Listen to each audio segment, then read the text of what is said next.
Gua dan Viko ini dikenal sebagai komika paling tinggi skill stand up-nya. Ya Allah masih main gituan. Paling paling tinggi. Mending main catur bang gua bang. Paling tinggi. Daripada disuruh. Orang tahunya cuma main rule of three, callback, terus apa lagi sih one liner, Iya. ya kan? Kalau yang jago stand up itu apa teknik itu bisa ditumpuk-tumpuk. Contoh, Dari lo gue punya materi yang materi stand up yang rule of three callback. tekniknya rule of three callback. Iya, rule of three callback dalam rule of three callback one liner. Anjir. Gokil. Anjir gimana Anjir. tuh? One liner rule of three tapi callback. Callback. Iya. Coba. Gue makan, Heeh. gue berakin, Heeh. gue makan. Anjir. Anjir, gokil. Rule of three, callback. Oke. Yoi. Gua Viko punya. Gue bisa teknik. Ini adalah callback. Callback. Revenge. Revenge.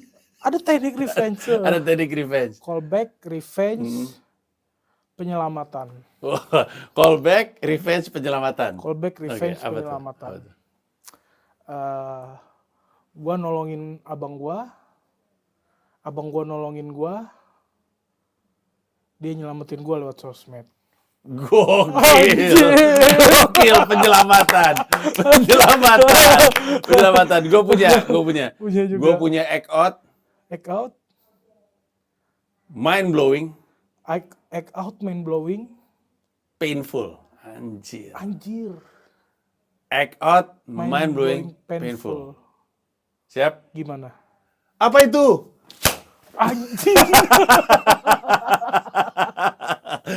Viko Fariza bersama dengan gue karena Viko Fariza punya show yang akan berlangsung pada tanggal 1 Februari Yes. 2025 di Comika Comedy Club, markas Comika lantai 2. Nama acaranya adalah Kelatak, klarifikasi tapi kocak. Yang paling menarik di luar bahwa orang pengen tahu apa yang klarifikasi apa yang Viko mau katakan terkait keramaiannya kemarin adalah bahwa dia menghadirkan dua Viko lain Yes. sebagai pengisi acara. Iya benar. MC-nya atau hostnya Hostnya adalah Viko Suci. Viko Suci 3. Suci 3 yang Assalamualaikum. Itu. Habis itu openernya Adalah Viko Rehab. Viko Rehab. Yes. Lalu headlinernya atau main show-nya adalah Viko Fariza. Viko penipu. Viko. Sebentar, Viko yang kedua tadi Viko opener apa siapa? Viko Rehab. Viko Rehab tuh yang mana Viko Rehab? Gue nggak pernah lihat Viko Rehab. Viko Rehab tuh yang pakai baju oranye itu loh. Oh, Yang- lu nanti bakal ganti baju? Bakal. Oh gitu. Oh. Dan beberapa hal spesial yang mau ditampilin di show gua adalah nanti gua akan merosting seseorang yang cukup penting dan cukup ramai akhir-akhir ini. Orangnya datang?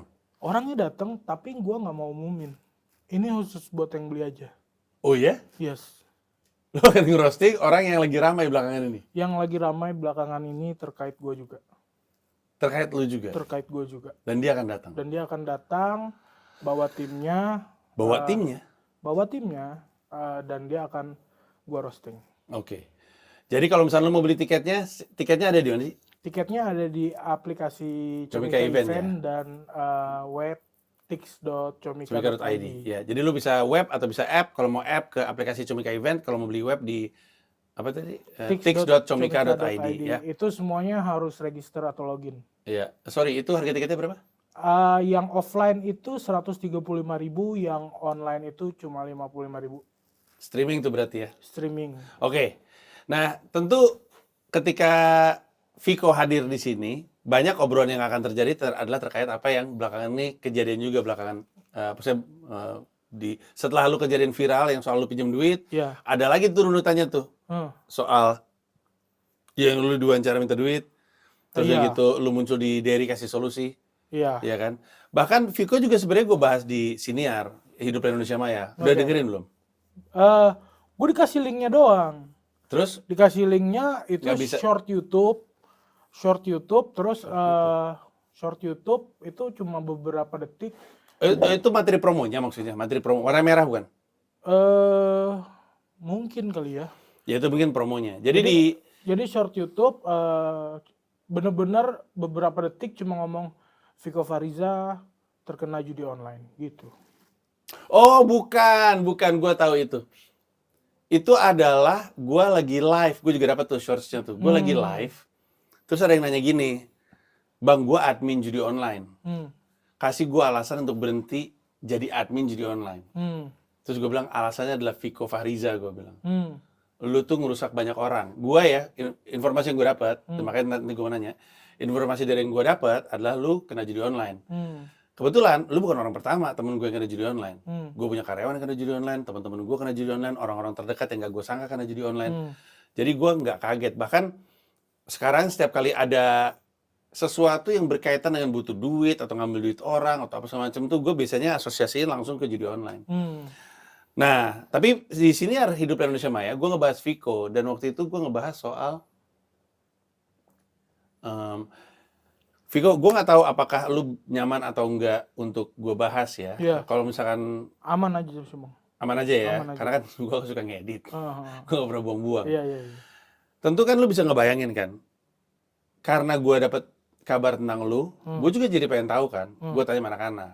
Nah, informasi yang gue dapet dari anak-anak stand up adalah bahwa ada hubungannya dengan apa ya, obat antidepresi ya, atau apa gitu, Ya, obat penenang. obat penenang ya, ya, Eh, dan juga judi online. Di antara dua itu, kita ngomongin yang obat penenang dulu. Obat penenang kan sesuatu yang lu bisa, ya kalau misalnya lu lagi punya situasi atau kondisi mental, kalau lu ke psikiater biasanya memang dikasih juga kan.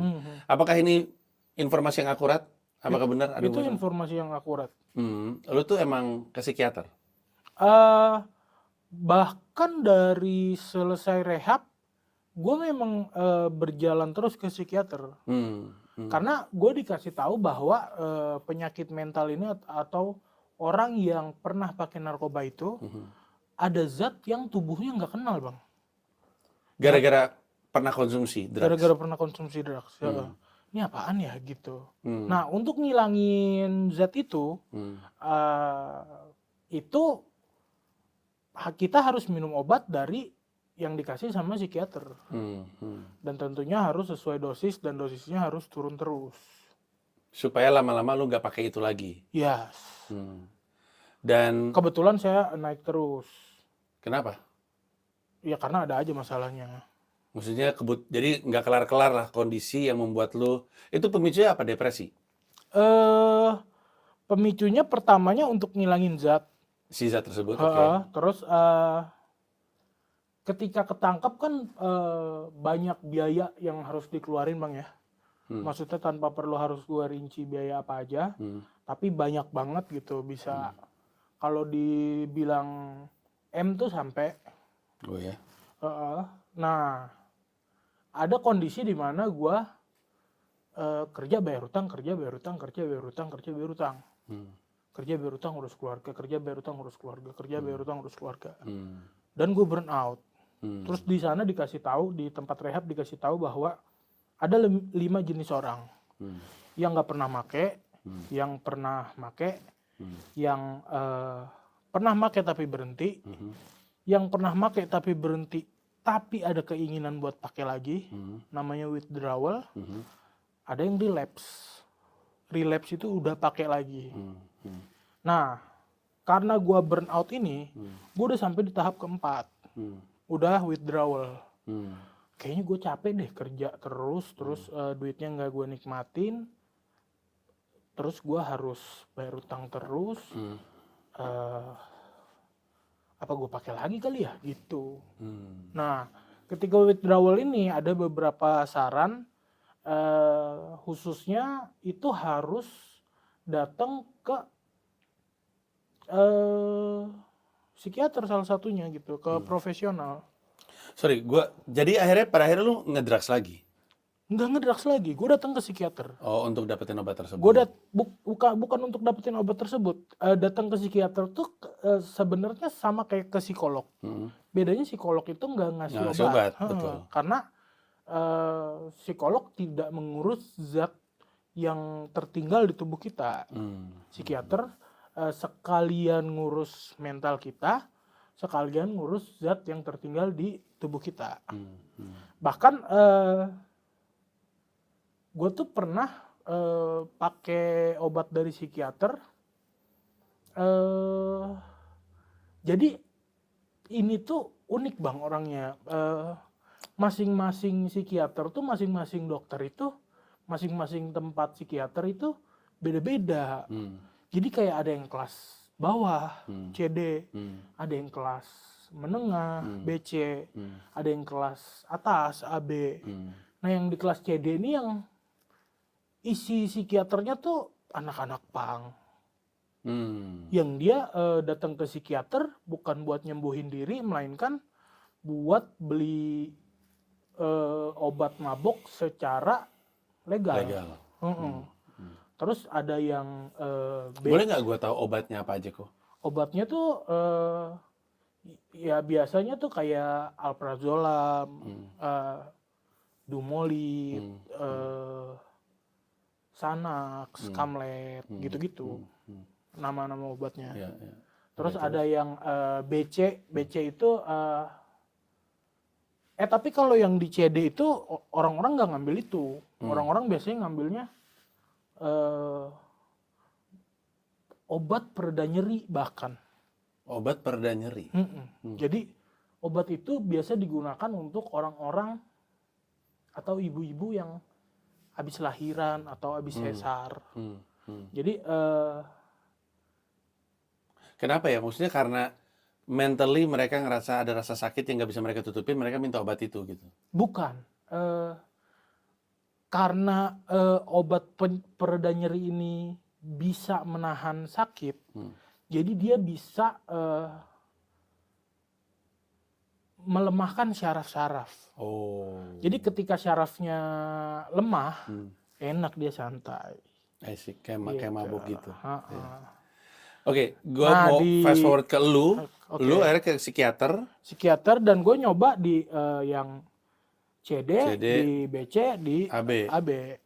Semuanya tuh? Semuanya gue coba. Dan gue paling cocok yang di AB sih. Oke, dan berarti benar bahwa lu intinya apakah lu bisa bilang lu berlebihan menggunakan obat yang lu dapat dari psikiater? Nah, karena ketika udah di psikiater itu waktu kunjungannya tuh kurang lebih sama, Ji. Waktu kunjungannya kurang lebih sama karena kita tuh ada dijadwalin 1 minggu sekali, atau ada dijadwalin 2 minggu sekali, atau sebulan sekali, gitu. Jadi biasanya ketemu orangnya dia lagi, gitu. Ketemu orangnya dia lagi. Pertama ketemu mungkin nggak basa-basi, oke lah. Maksudnya, Mas. Gitu. Maksudnya dia lagi itu orang lain ya? Iya, orang lain. Bukan psikiaternya kan? Bukan. Orang lain yang orang lain yang antri di psikiater itu. Oke, terus? Mas, ya minggu kedua ketemu Mas. Terus minggu ketiga keempat udah mulai ngobrol. Emang apa diagnosanya Mas? Gitu, depresi gitu. Oh pakai ini aja Mas gitu. Misalkan dia nyaranin gitu, pakai dumolit aja Mas gitu. Itu sebelumnya saya nggak dikasih dumolit. Dan saya pakai sesuai aturan. Maksudnya kalau sehari disuruh satu, sehari disuruh setengah gitu. Saya pakai sesuai aturan. Lama-lama tiba-tiba pas udah mulai ketemu orang dan banyak ngobrol itu, kan tadinya saya berdua, terus tiba-tiba ada pasien lain datang jadi bertiga. Wah parah sih kalau dumolit gitu. Terus kayak meyakinkan saya bahwa emang obat ini nih bisa bikin enak banget gitu. Apalagi kalau lu gurusin ke kopi. Waduh, mulai kayak gitu tuh. Jadi community orang yang mau ke psikiater ini nggak semuanya niatnya sembuh.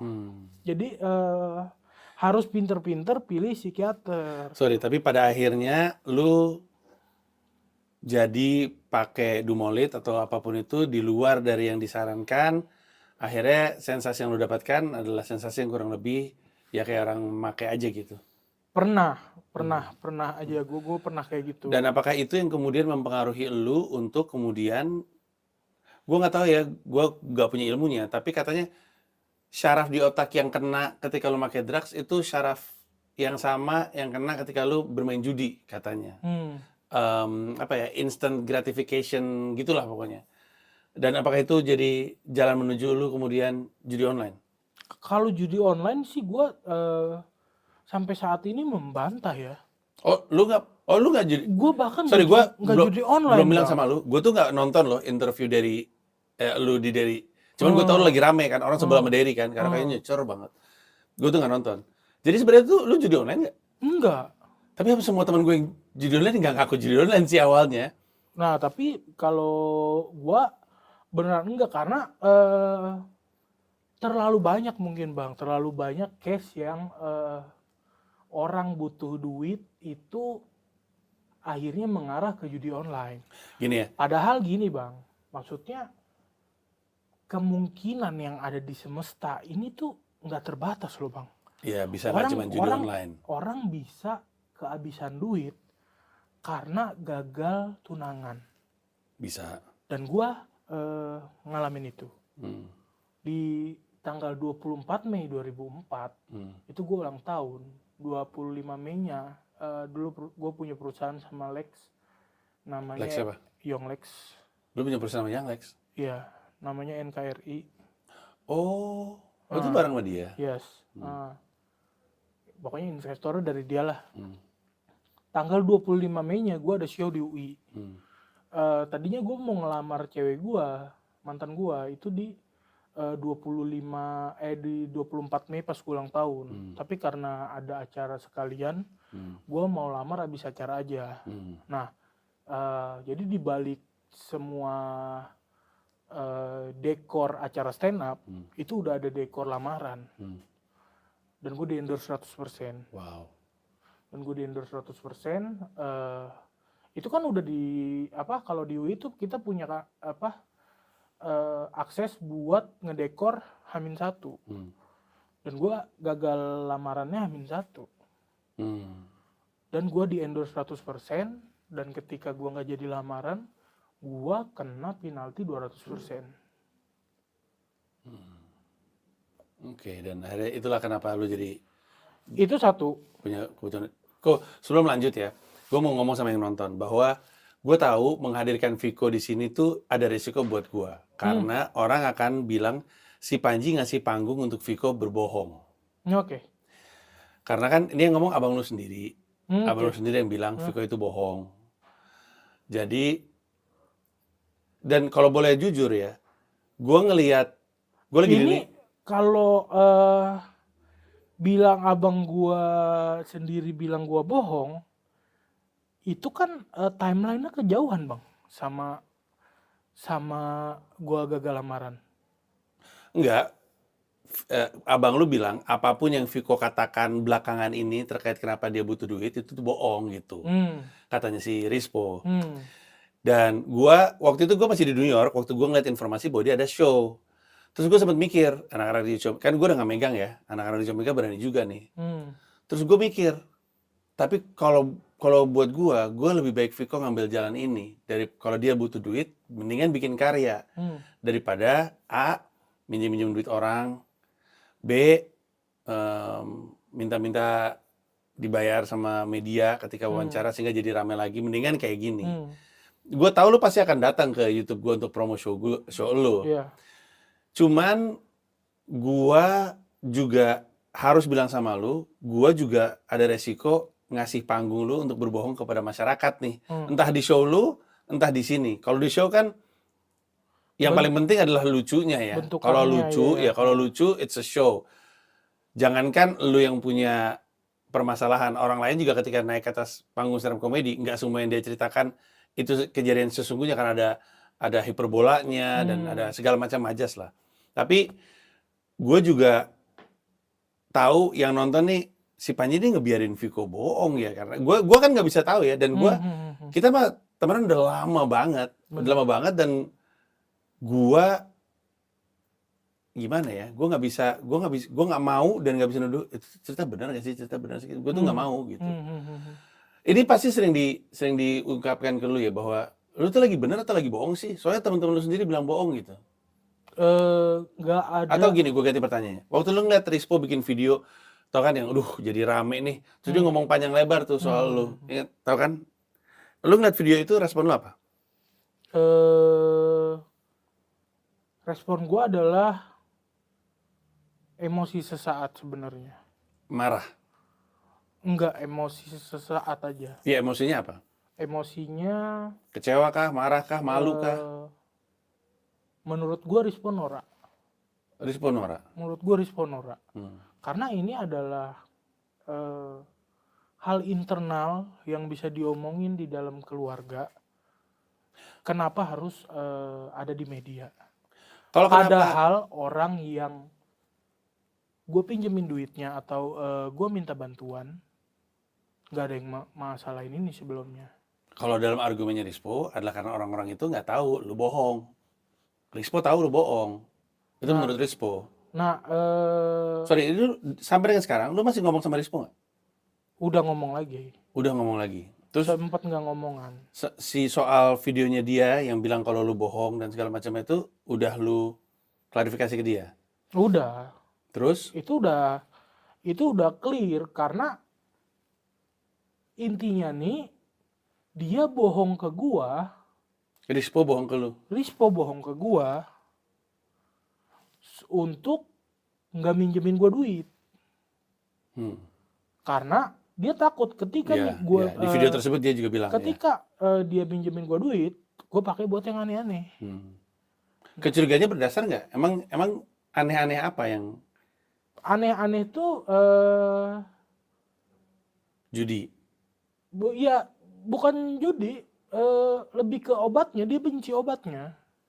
Gua tuh bahkan makanya tadi pas gua mau cerita tentang Dumolit itu di community orang yang cari obat untuk mabok pakai obat psikiater, itu gue kepo bang. Maksudnya gue orangnya penasaran.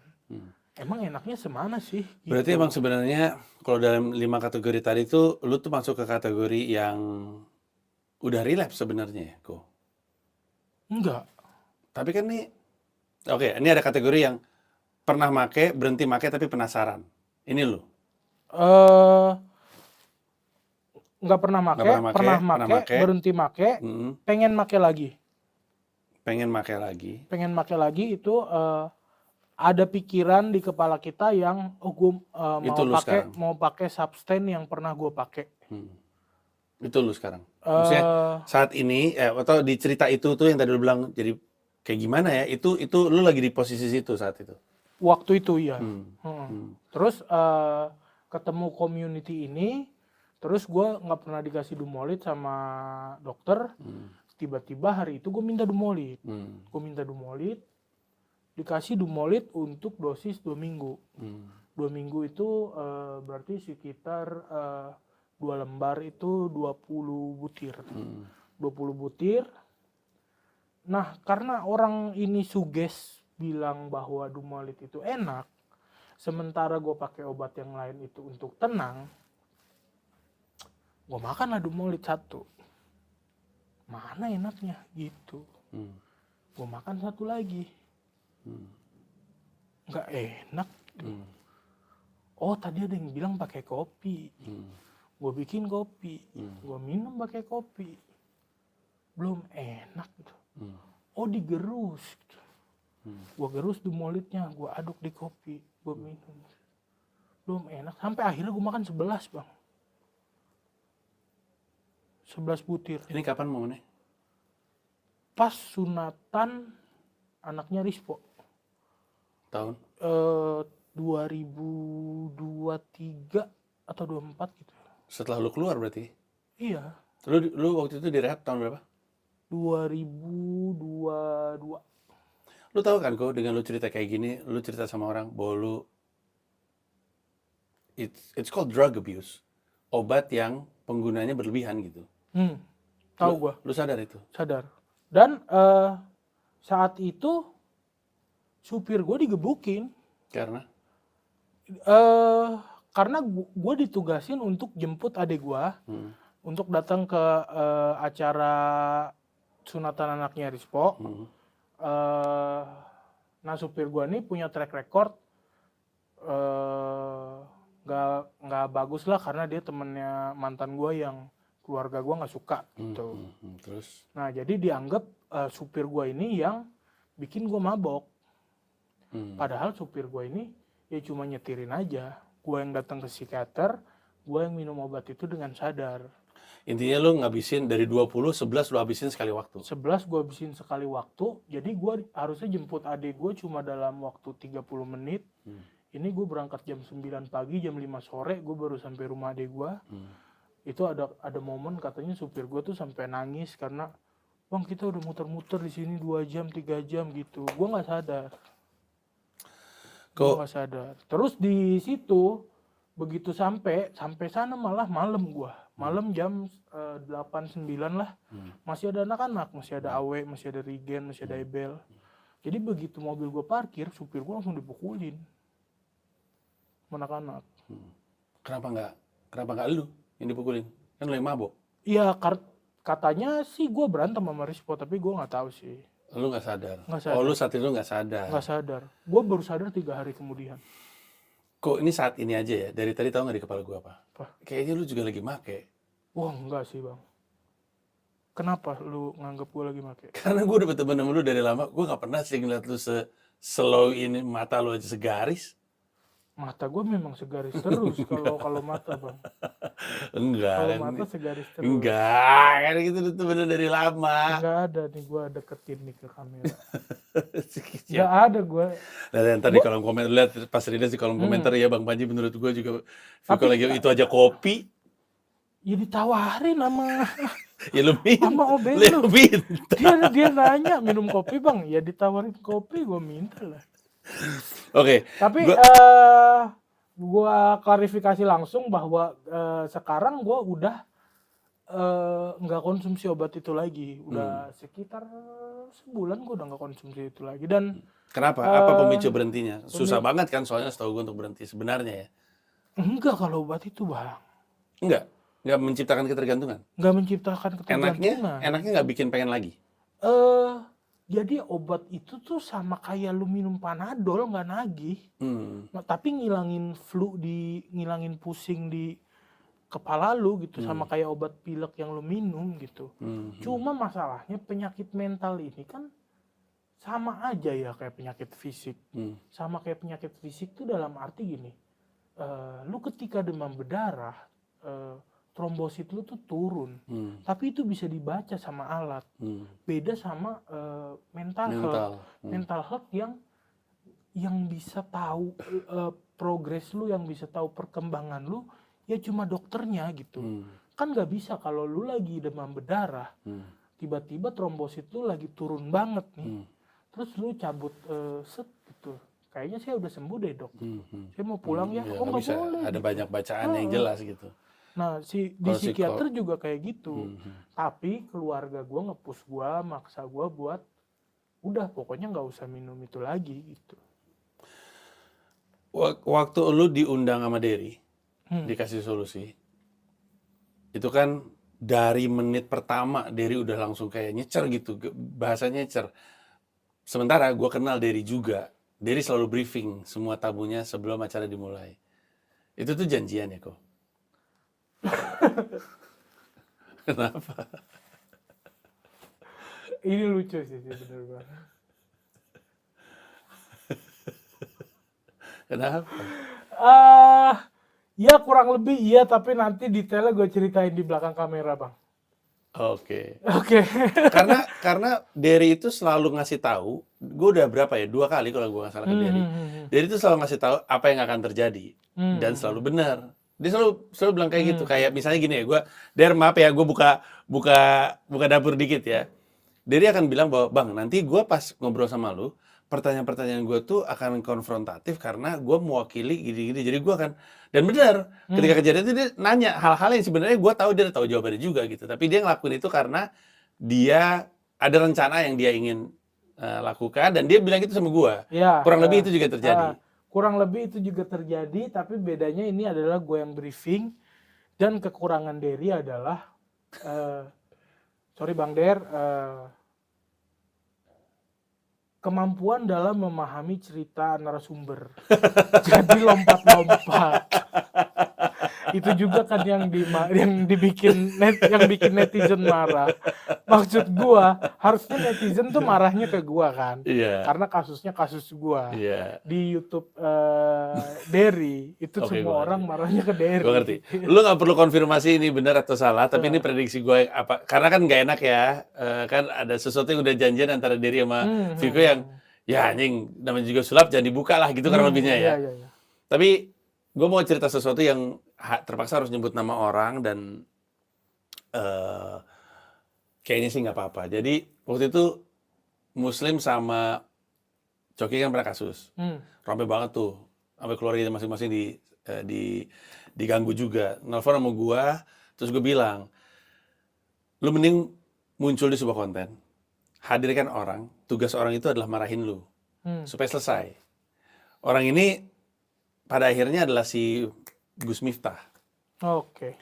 Intinya adalah, pada akhirnya mereka muncul di YouTube Dedi menghadirkan Gus Miftah. Gus Miftah ceritanya perwakilan agama, karena mereka kan menyinggung umat Islam tuh, perwakilan umat Muslim yang ngomel-ngomel ke mereka, supaya omelan masyarakat Muslim terwakilkan sama Gus Miftah, sehingga kelar. Itu kurang lebihnya. Iya. Dan pada akhirnya benar, kemarahan masyarakat Muslim sudah terwakilkan sama Gus Miftah, lalu reda lah, udah diwakilin. Menurut gua, yang kemarin terjadi kurang lebih kayak gitu secara strategi. Secara strategi kurang lebih kayak gitu. Cuman eksekusinya Derry. Dan kasus gue ini. Dan ini atas permintaan dia kalau dia bilang tadi. Dan kasus gue ini menurut gue lebih personal ya, tidak melukai siapapun, Ya, tidak menyinggung agama apapun, ya. tidak melanggar pidana gitu. Ini benar-benar kesalahpahaman keluarga yang ya harusnya diselesaikan secara kekeluargaan aja gitu. Karena Ji, maksud gue, kalau gue boleh nerusin, tadi gue gagal nikah, terus gue sempet tumor yang kedua. Ini adalah tumor pertama gue, bekas operasinya. Terus di sini ada tumor yang kedua gue. Tumornya tumor apa tuh namanya, yang gue sama Awe juga operasi yang hal yang sama tuh, di sebelah sini, lemak muncul gitu. Belum tentu ganas, tapi mendingan dikeluarin kan. Apa namanya? Miom bukan? Bukan kalau gua. Oh, bukan. Memang tumor. Nah, kalau yang di sini itu dipastikan tidak ganas. Tapi ganggu aja. Gede gitu kan? Jendol. Iya, jendol, nggak terlalu gede, nggak sakit, dan empuk, dan bisa digoyang-goyang.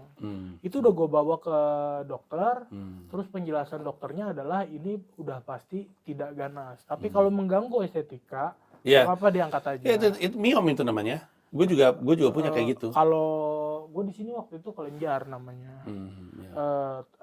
Terus yang di pinggang ini, itu tuh ketika momen gue habis bayar penalti 200%, itu sebelum bayar penalti gue sempat minta, ini nggak bisa VAR dulu gitu. Keluar tipis.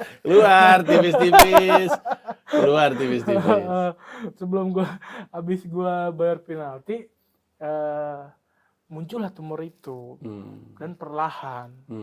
Nah, yang ini kan nggak nambah gede, yang ini perlahan tapi nambah gede, dan sakit dan keras. Terus kayak anjir, ini gue ngerinya ganas nih gitu. Kalau tumor sampai jadi ganas itu kan, setelah dibiopsi jadi ganas itu kan berarti gue kena kanker. Terus ini gue harus operasi gitu. Gue harus operasi, mau pakai BPJS. BPJS gue habis pecah kartu. Adek gue habis nikah. Habis nikah kartu Oh, lu keluarga. nebus BPJS-nya untuk ditarik duitnya. Bukan, BPJS TK biasanya kayak gitu. bukan. Gua mau berobat pakai BPJS, BPJS gue belum aktif karena habis pecah kartu keluarga. Hmm. Kalau habis pecah kartu keluarga, BPJS-nya harus didaftarin ulang. Jadi nggak punya. Jadi iya, gue punya kartunya, Iya, nggak, tapi tapi nggak bisa berlaku. dipakai, iya. Tapi karena ini buat dibawa tidur aja sakit, gue takut gue berobat mandiri. Akhirnya Di butuh situ duit habis lagi. banyak lagi. Oke, Habis ini banyak lagi, gue minjem ke anak-anak. Gue minjem ke anak-anak, nggak nutup. waktu lu pinjam ke anak-anak, lu bilangnya apa?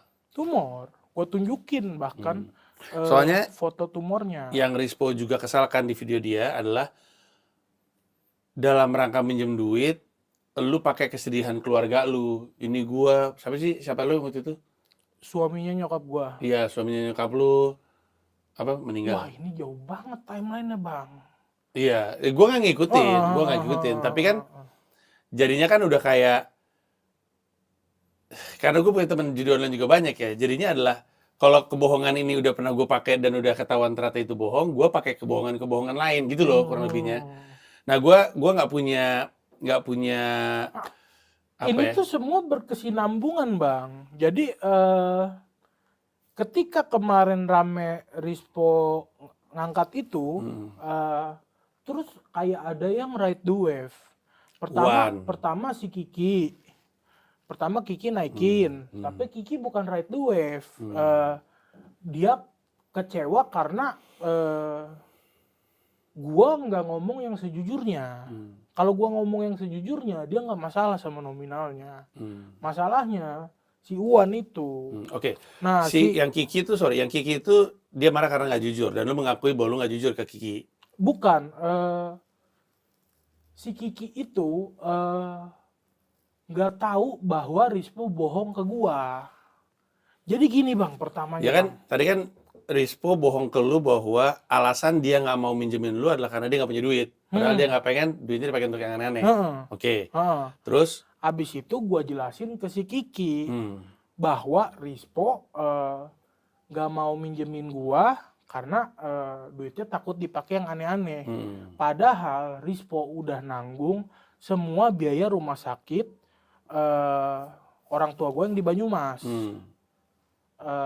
Bahkan sampai biaya penguburannya. Jadi ya gue bilangnya. Dan itu alasan lu kan? Alasan lu ke Kiki, lu butuh duit untuk itu kan? Iya, padahal duit itu udah diurusin sama Rispo. Tapi nggak ada komunikasi dari Rispo sama gue tentang hal ini. Karena terakhir gue ngomongin duit sama Rispo, itu Rispo ngomong gini, gue buat hari-hari aja susah, harus menang mancing. Bahkan tiket mancingnya gue minjem duit sama Haji Alwi, kata dia gitu. Jadi gue ngerasa biasanya yang nolong orang tua gue yang di Banyumas, yang ngasih uang bulanan orang tua gue di Banyumas, itu ada dua tombaknya. Ada gue sama Rispo. Lu dengar alasan Rispo, ngerasa dia nggak punya duit, jadi lu minjem duit ke Kiki. Padahal di belakang lu, Rispo udah bayarin itu duit, gitu kan lebihnya? Iya. Oh, di situ yang lu sebut miskomunikasi. Di situ yang gue sebut miskomunikasi. Nah, si Kiki setelah tahu hal itu, langsung turunin postingan. Dan dia bilang dia masih tetap respect sama gue. Gue sedih loh lu marah-marah sama Uwan. Nah, karena gue suka dengerin lagunya. Gue juga suka. Sepertinya sama, tatapan khas matanya masih yang lama. Kau ajak bicara, seketika kembali ku jatuh cinta. Sialan dia. Udah cukup. Nah, terus? Gue temenan lama Bang sama Uwan, Bang. Dari 2014, 2015 gue udah temenan sama Uwan. Lu kenapa harus marah sih sama dia? Dia kan cuman, wah Viko lagi rame, iya gue pernah dimintain gitu kan? Kan cuman gitu doang. Enggak, itu komen yang lu lihat. Yang gak lu lihat tuh di event, poster event gua. Dia bilang, datang yuk guys kita ramein gitu. Ada yang nipu kita sama-sama nih gitu-gitu. Ada hal-hal kayak gitu yang dilakuin sama Uwan. Padahal ketika gua pinjam ke Uwan itu nggak dikasih. Ya, tapi kan dia tetap Itu ngerasa, nggak dikasih. ya, Nah, tapi dia tetap ngerasa sempat dihubungin sama lu. Orang pada nanya, Viko ngubungin lu nggak bang? Kenapa lu nggak pinjam ke gue, Viko? Karena kurang dekat ya? bukan karena Atau lu tahu gue? setahu gua lu Radit gitu tuh maksudnya bukan tipikal orang yang mau ngurusin urusan orang lain. Radit ya terutama ya gitu. Terus gue ngerasa ya level lu sama Radit sama founder gitulah. Lebih ke nggak enak. Radit punya Radit kan di YouTube-nya sering ngomong bahwa gue tuh nggak terlalu mau tahu urusan orang lain, gue juga nggak mau terlalu orang lain tahu urusan gue. Jadi gue juga nggak mau pinjem duit ke orang lain, jadi gue juga nggak mau minjemin orang lain duit gitu. Jadi gue ngerasa kalau founder kayaknya enggak deh gitu. Isman mungkin mau padahal Isman.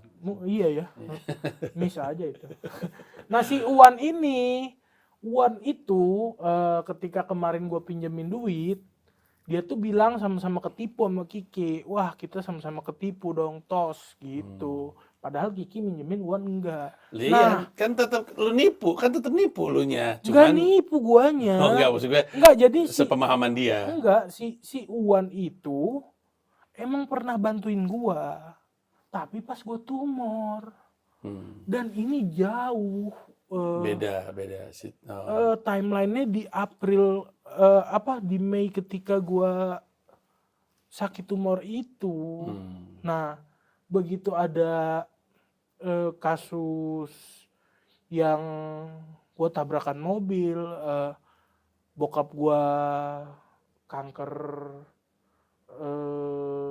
dan sakit dan meninggal, itu Uwan ngerasa terlibat dan membantu di situ. Nah menurut gua itu yang jadi masalah. Lu udah menghubungi Uwan belum? Atau video lu membuat Uwan ngubungin lu nggak? Gue chat Uwan pertama kali di Japri karena menurut gua kita temen. Terus? Gue Japri nggak bales, nggak dibales sekali, gue bikin video sekali. Terus jadi balas? Nggak dibales lagi, gue bikin video 2 kali. Kalau masih nggak dibales, gue bikin terus sebulan. Sampai sekarang berarti belum? Ngerosting model kayak Uwan mah sebulan bisa gua. Iya semenit gitu ngerosting model kayak Uwan mah sebulan bisa gua. Oke. Nah di video kedua Uwan ngechat gua. Viko maaf ya kalau aing kelewatan gitu. Tapi kan aing emang pernah bantu kamu waktu yang ini gitu. Terus gue bilang, oh itu mah makasih banget Uwan gitu. Tapi ini kan udah beda kasus nih gitu. Yang Nah, gue clear lah akhirnya sama Uwan.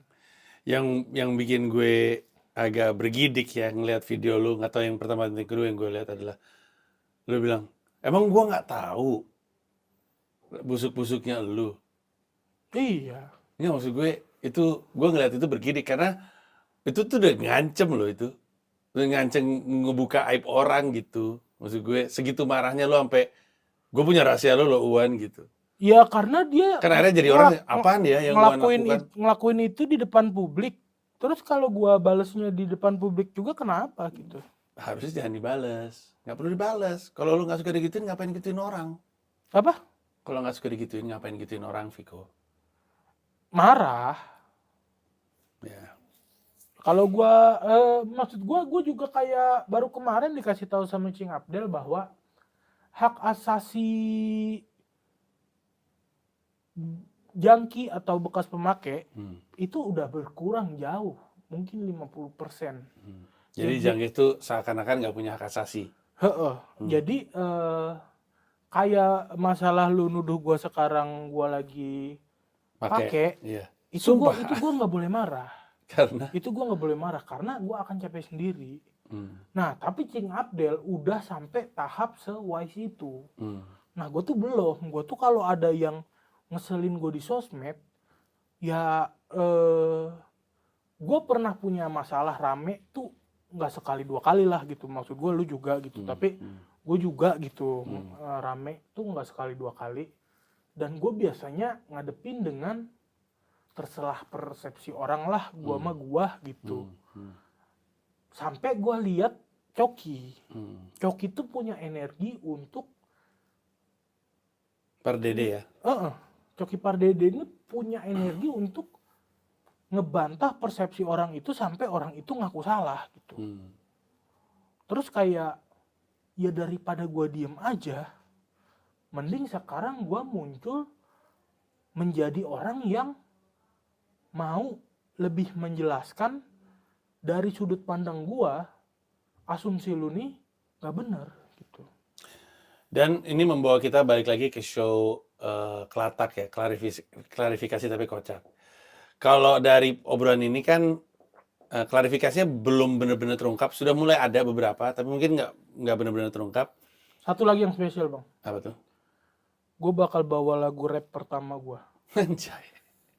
Gokil, lu nggak belajar dari kegusaran gue sebagai seorang rapper? Karena kan lu kan